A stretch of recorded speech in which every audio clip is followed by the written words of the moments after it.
Bismillahirrahmanirrahim. Assalamualaikum warahmatullahi wabarakatuh. Berita Al-Hijrah 10 Jun bersama saya Al-Muhsin Muhammad Noor dan berikut tajuk utama malam ini. Penantian 6 bulan keluarga Cikgu Mustafa berakhir duka. Baling makanan dan minuman, lelaki ditahan polis.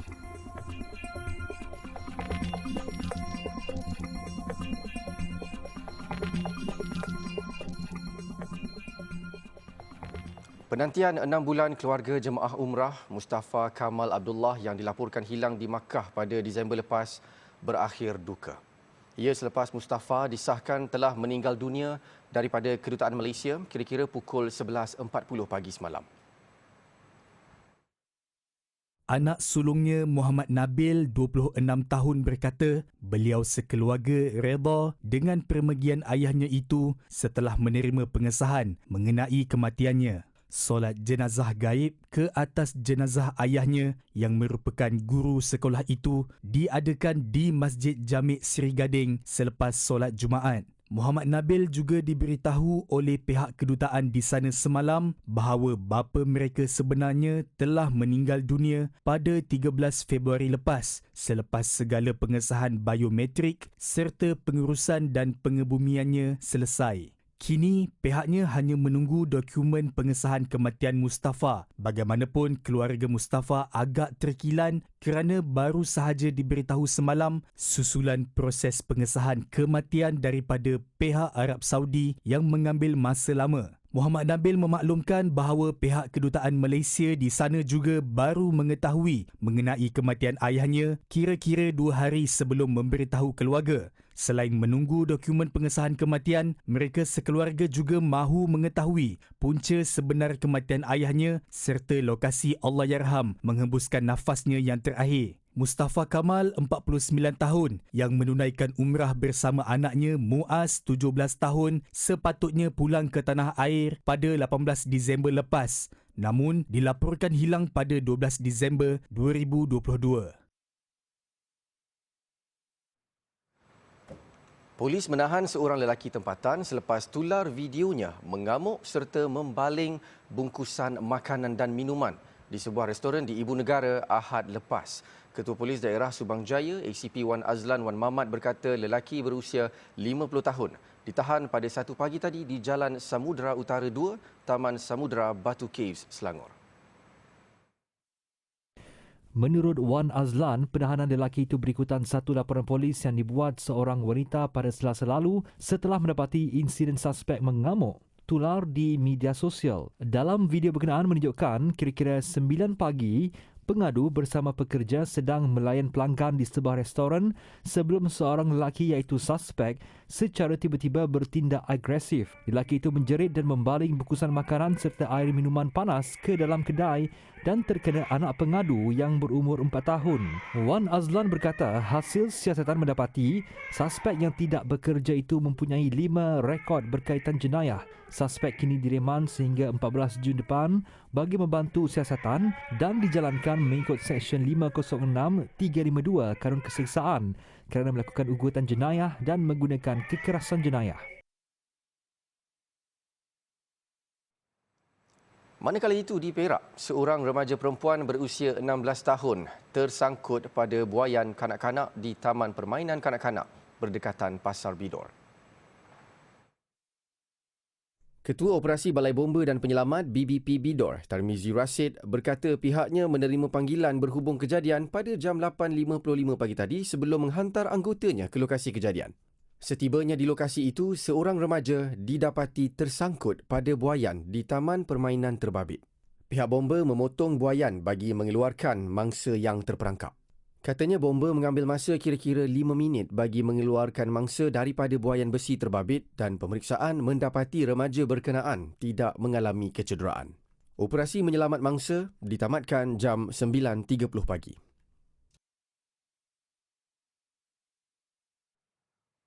Berselindung di sebalik nama kedai makan dan kedai tambah nilai. Itu taktik modus operandi kegiatan perjudian haram dalam talian yang dikesan di Johor. Bagaimanapun ia dapat dihidu pihak berkuasa apabila seramai 711 individu telah ditahan polis Johor sejak 1 Januari lalu sehingga hari ini. Ketua Polis Johor, Datuk Kamarul Zaman Mamat berkata, kesemua suspek yang ditahan berusia antara 17 hingga 60 tahun. Dalam tempoh Januari hingga Jun 2023, Polis Johor telah melakukan sebanyak 632 serbuan melibatkan semua jenis perjudian dan berjaya menangkap seramai 711 individu serta turut merampas sebanyak 782 buah telefon bimbit, 8 buah tab, 1 unit komputer, 5 buah komputer riba dan wang tunai berjumlah RM237,918. Beliau berkata demikian selepas operasi perjudian haram di sekitar Pasir Gudang di Johor. Jelas Kamarul Zaman pihaknya dengan kerjasama Tenaga Nasional Berhad TNB memotong bekalan elektrik melibatkan 187 buah premis yang dipercayai terlibat dengan kegiatan perjudian haram. Tindakan itu dibuat di bawah Seksyen 21A Akta Rumah Judi Terbuka 1953. Baik, isu kehilangan aktivis sosial Amri Cik Mat. Kerajaan akan meneliti laporan sulit pasukan petugas khas mengenai kehilangannya supaya langkah sesuai dapat diambil. Menteri Dalam Negeri Datuk Seri Saifuddin Nasution Ismail dalam pada itu turut menafikan kerajaan terlalu sensitif untuk mendedahkan laporan berhubung isu berkenaan terutama kepada isteri Amri, Nurhayati Muhammad Arifin. Jelas Datuk Seri Saifuddin perkara berkenaan ketika ini berada dalam perhatiannya dan akan dibawa ke peringkat atasan susulan Peguam Negara telah mengemukakan rayuan bagi penangguhan. Jadi apabila Peguam Negara mengemukakan rayuan, Mahkamah kemudian memutuskan untuk stay of execution itu diberikan. Duduk tahun itu dulu. Jadi saya sudah tentu akan meneliti perkara ni lah kan.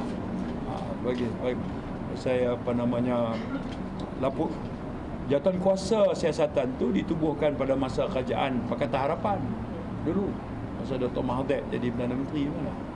Jadi kita selesai satu persatu dulu. Saya menolak sama sekali kerajaan sensitif ke tak mau ke ketegang tak timbul tu. Tak timbul. Jadi due proses sedang berlaku. Beliau berkata demikian ketika sidang media selepas melakukan lawatan kerja di Sekolah Kebangsaan SK Jabi Pokok Sena hari ini. Terdahulu, sebuah portal tempatan melaporkan pejuang hak asasi manusia daripada Citizens Against Enforced Disappearance, CAGE, Rama Ramanathan menggesa kerajaan mematuhi perintah mahkamah bagi mengeluarkan laporan sulit kehilangan aktivis Amri Cik Mat yang hilang sejak 2016. Menurutnya, kerajaan perlu menarik balik rayuannya terhadap perintah itu yang dibuat oleh Mahkamah Tinggi di Kuala Lumpur bulan lepas.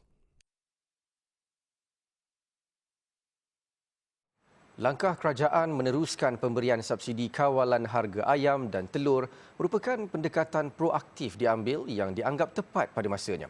Perkara tersebut jelas Menteri Perdagangan Dalam Negeri dan Kuasar Hidup KPDN Datuk Seri Salahuddin Ayub tidak seharusnya dijadikan isu sama ada ia perlu diteruskan atau tidak, memandangkan kerajaan sentiasa memberikan keutamaan serta komitmen tinggi dalam memastikan hak rakyat terbela. Sebenarnya dia bukan suatu isu yang dikatakan kerajaan kita nak stop, tidak ya. Sebab bajet tahun lepas itu dia berakhir Jun ini. Dia berakhir. Setiap kementerian dia ada bajet. Jadi bajet tahun lepas itu telah lagi segi butirannya tu dia setakat bulan 30 Jun. Jadi kerajaan mengambil keputusan semalam hasil pada libat urus Kementerian Pertanian dan KPDN, maknanya Kementerian Kewangan melalui Perdana Menteri kita telah mengambil kira tentang rakyat yang masih memerlukan bantuan kerajaan khususnya untuk mendapatkan protein yang paling murah ini, iaitu ayam dan telur. Beliau berkata demikian dalam sidang media selepas merasmikan program inisiatif pendigitalan sektor peruncitan Ready dan Menu Rahmah peringkat negeri Kelantan di Pasar Siti Khadijah, Kota Baru. Menurut beliau, setiap bulan kerajaan membelanjakan kira-kira 200 juta ringgit bagi tujuan pemberian subsidi barangan keperluan termasuk ayam dan telur. Semalam, Perdana Menteri Datuk Seri Anwar Ibrahim bersetuju supaya pemberian subsidi serta kawalan harga ayam dan telur yang sepatutnya berakhir 30 Jun ini diteruskan selepas 1 Julai ini.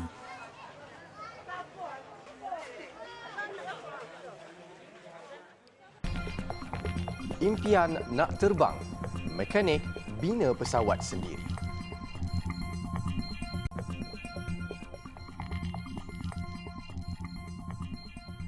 Alhamdulillah bertemu lagi. Kementerian Kemajuan Desa dan Wilayah mengarahkan Majlis Amanah Rakyat MARA untuk memperhalusi isu kebangkrapan peminjam pendidikan MARA. Menterinya yang juga Presiden UMNO Datuk Seri Ahmad Zahid Hamidi berkata MARA perlu mengambil tindakan sewajarnya untuk meringankan beban peminjam sejajar dengan objektif penubuhannya untuk membantu rakyat yang tidak berkemampuan. Saya telah mengarahkan pengurusi MARA untuk memperhalusi isu ini dan mengambil tindakan bagi meringankan beban peminjam dan memikirkan nasib peminjam-peminjam itu. Dengan itu, sebagai Menteri Kemajuan Desa dan Wilayah, saya meluluskannya.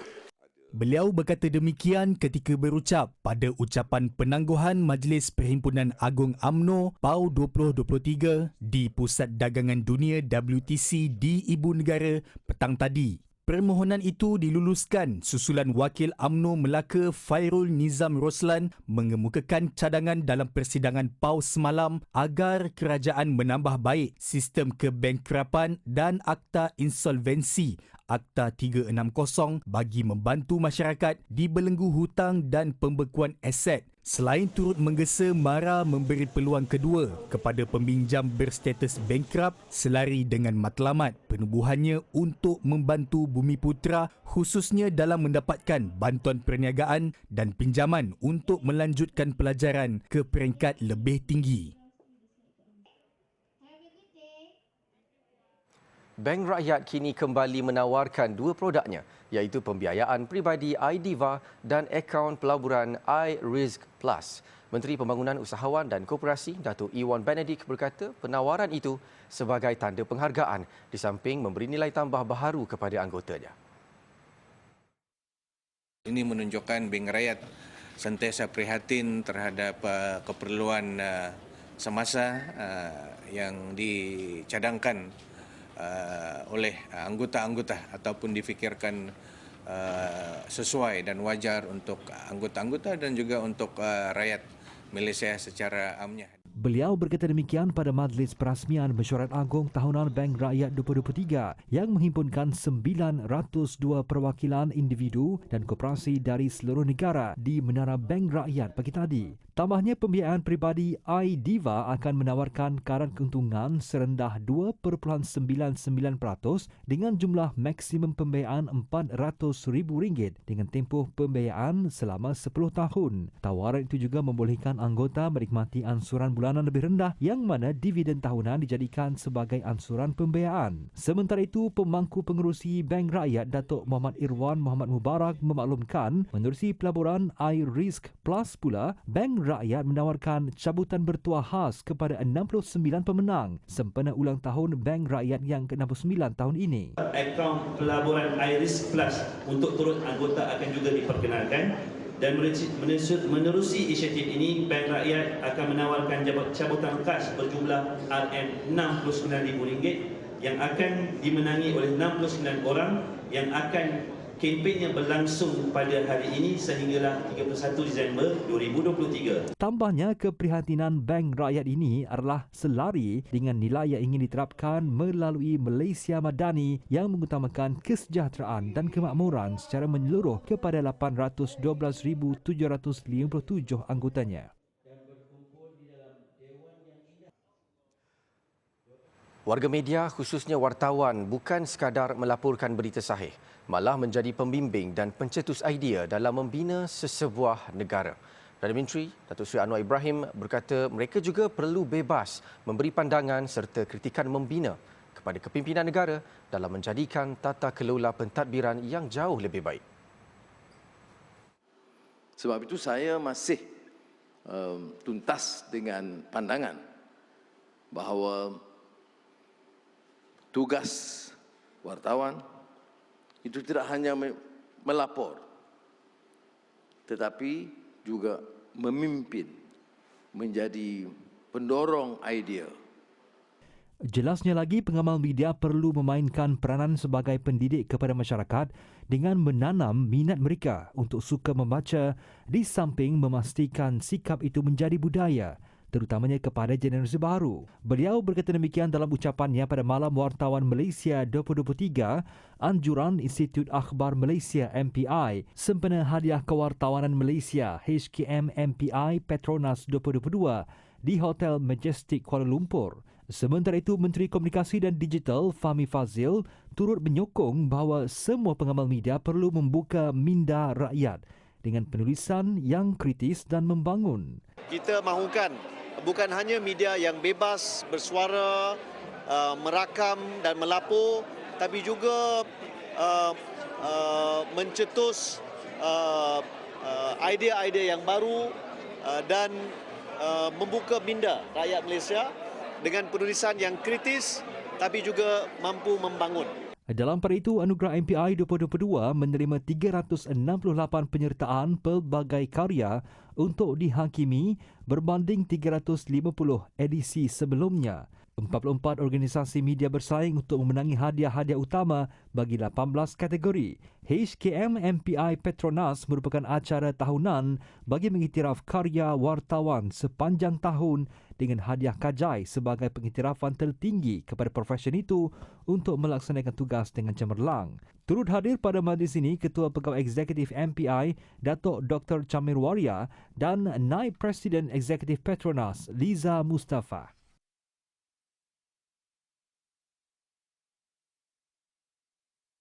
Demi merealisasikan impian untuk terbang, seorang mekanik dari Maran, Pahang, nekat membina sendiri pesawat ringan di bengkelnya sejak setahun lalu. Muhammad Zaki Zahari, 58 tahun, sanggup berhabis lebih RM10,000 setakat ini untuk membina pesawat berkenaan yang kini hampir 70% siap. Menurut bapa kepada 7 anak ini, idea untuk membina pesawat berkenaan tercetus selepas dia membina puluhan model pesawat kawalan jauh RC sepanjang 34 tahun berkecimpung dalam hobi bermain pesawat dan helikopter RC. Memang saya terlalu minat benda ni. Jadi, saya fikir, dulu saya pernah buat lah, tapi saya buat aircraft yang menggunakan radio control dan saya pernah terbangkan, bukan satu saya buat, berbanyak-banyak biji lah. Saya pernah buat dengan kayu balsa, saya pernah buat dengan foam. Saya pernah dengan buat barang yang paling murah, gabus-gabus yang kotak air batu pun saya boleh terbangkan. Jadinya saya fikir, daripada saya buat yang kecil ni, macam mana kalau saya buat satu yang besar, yang betul-betul saya boleh naik. Jadi, saya fikir saya boleh besarkan skil yang saya buat tu. Kalau yang saya buat tu, skil dia 1, 6. Daripada 6 tu, saya jadikan 1. Itulah daripada situ.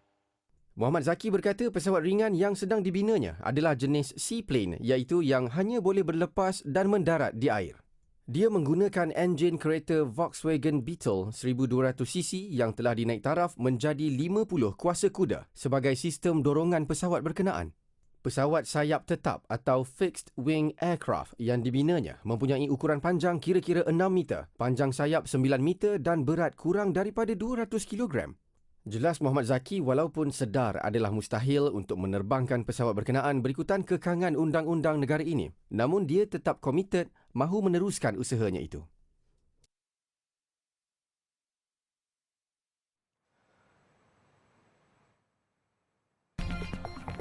"40 hari hilang di hutan Amazon." Bertemu lagi. Dana tambahan sebanyak RM30 juta diperuntuk kepada Sekolah Jenis Kebangsaan Tamil SJKT bagi kerja penyelenggaraan baik pulih kemudahan serta urusan lain.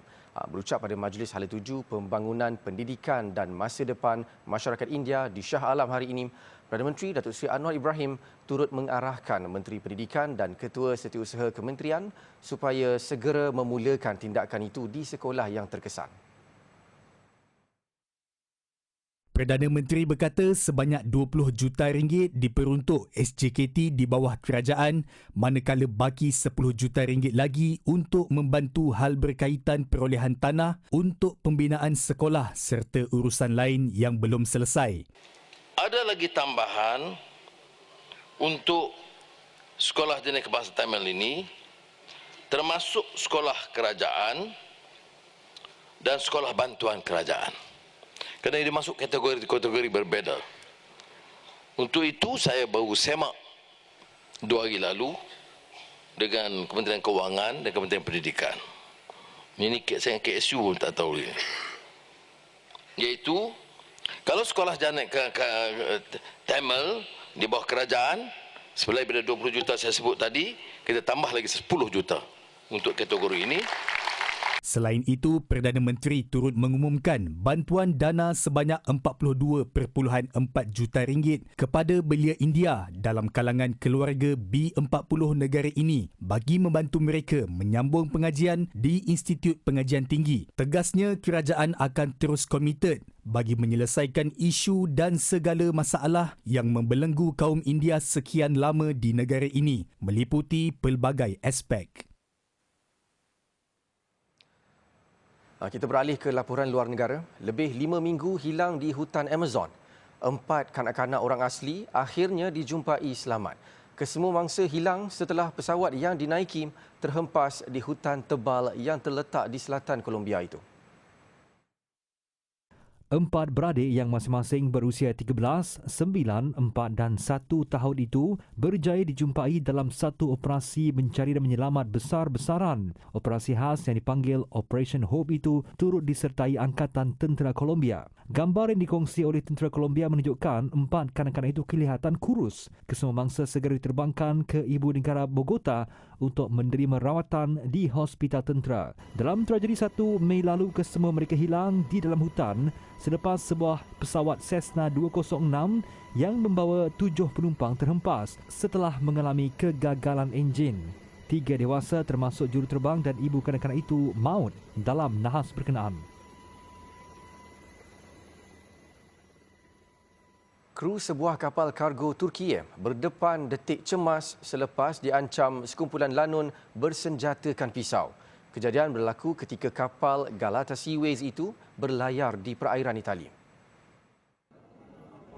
Siasatan mendapati lanun tersebut adalah 15 orang pelarian yang menyusup masuk dari pelabuhan Turkiye dan merancang untuk ke Eropah. Setelah kapal itu tiba di perairan Itali, lanun tersebut cuba menjadikan beberapa anak kapal sebagai tebusan.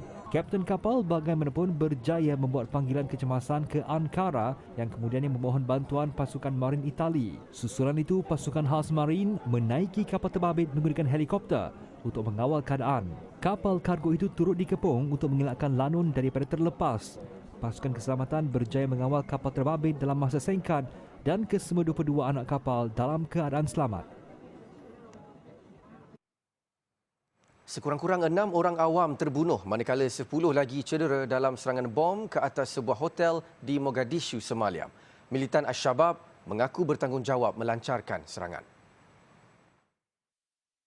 Keadaan cemas tercetus selepas letupan bom menggegarkan hotel pesisir pantai Lido yang sering dikunjungi pegawai kerajaan Somalia itu. Menurut saksi, sejurus letupan, dia melihat seorang wanita maut akibat ditusuk serpihan letupan. Turut kedengaran bunyi tembakan. Pasukan keselamatan segera dikejarkan ke lokasi kejadian. Menurut polis Somalia, 7 anggota kumpulan pengganas Al-Shabaab berjaya dibunuh pihak berkuasa. Bagaimanapun 3 anggota polis terkorban dalam misi berkenaan. Tumpuan kini diberikan terhadap usaha memindahkan penghuni hotel berkenaan. Militan Al-Shabaab yang tidak mengiktiraf kerajaan Somalia sering melancarkan serangan yang mengorbankan orang awam sejak 15 tahun lalu. Sekurang-kurangnya 5 pekerja terbunuh dalam kejadian letupan membabitkan sebuah kilang roket dan bahan letupan di Ankara. Menurut Kementerian Pertahanan Negara itu, letupan berkemungkinan berpunca daripada tindak balas kimia dalam pembuatan dinamit. Insiden berlaku di daerah Al-Madak yang terletak kira-kira 40 km dari ibu negara Ankara. Kepulan asap putih kelihatan di fasiliti yang dimiliki oleh Turkiye's Machinery and Chemical Industry Corporation MKI itu. Selain mengorbankan 5 nyawa, insiden turut mencederakan 5 pekerja yang tertimbus di bawah runtuhan bangunan. Kesemua bangsa dikejarkan ke hospital dan ada antara mereka yang parah. Siasatan berhubung kejadian itu telah dilancarkan. Presiden Turkiye Recep Tayyip Erdogan mengambil serius insiden berkenaan dan mengucapkan takziah kepada keluarga mangsa.